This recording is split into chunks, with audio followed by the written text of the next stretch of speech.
क्या आप भी फिजिक्स में 37 डिग्री और 53 डिग्री देख के कन्फ्यूज हो जाते हो और पता ही नहीं चलता कब 4/5 और कब 3/5 होगा? अगर हाँ, तो इस वीडियो के बाद ये कन्फ्यूजन और कभी नहीं होगा।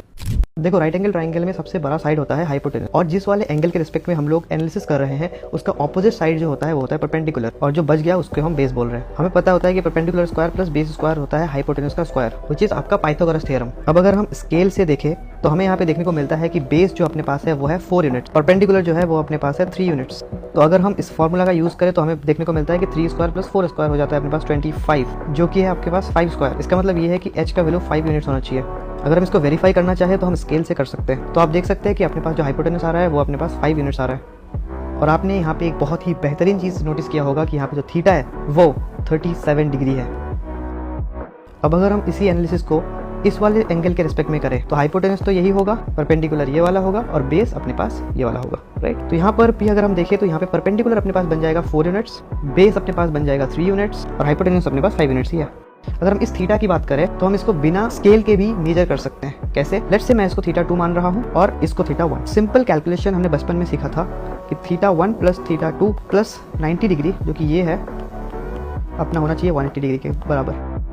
तो इससे हमें मिलता है कि थीटा 2 जो है वो अपने पास 53 डिग्री। तो अब आता है अपने पास मेन पार्ट। देखो, हमें पता है कि साइन थीटा जो होता है वो होता है perpendicular upon hypotenuse, cos theta जो होता है वो होता है बेस अपॉन हाइपोटेनस।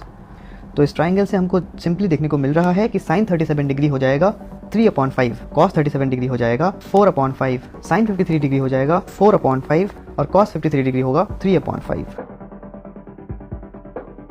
तो आप खुद से tan 37 डिग्री और tan 53 डिग्री को कैलकुलेट कीजिए। अब बात आ जाती है कि हमें याद कैसे रहेगा। देखो, मैं तुमको 2 तरीके बताऊंगा और दोनों लॉजिकल तरीका है। तुम अगर एक चीज अच्छे से नोटिस करो तो तुम्हें पता लगेगा कि साइन थीटा और कॉस थीटा का जो वैल्यू है वो बेसिकली 0 से लेके 1 के बीच में होता है, और ये दोनों इंक्लूडेड भी है। अब बात आ जाती है कि जब थीटा का वैल्यू 0 से लेके π/2 यानी कि 90 डिग्री तक होता है तो उस डोमेन में साइन थीटा का वैल्यू इंक्रीज करता हुआ दिखता है और कॉस थीटा का वैल्यू डिक्रीज करता हुआ। तो इन वैल्यूज में आप देखो कि 3, 4 और 5 का ही खेल है। तो अगर हम 37 डिग्री और 53 डिग्री में कंपेयर करें तो ऑफकोर्स 53 डिग्री बड़ा है। तो जब साइन की बात आएगी तो जो बड़ा वैल्यू है दैट इज 4/5 ये अपने पास आएगा। जब कॉस की बात आएगी तो छोटा वैल्यू है विच इज 3/5 ये अपने पास आएगा। और 5 साइन और कॉस में नीचे रहेगा ही, क्योंकि नीचे हाइपोटेनस था और हाइपोटेनस सबसे बड़ा था। सिमिलरली साइन 37 डिग्री अपने पास 3/5 होगा और कॉस 37 डिग्री अपने पास 4/5 होगा।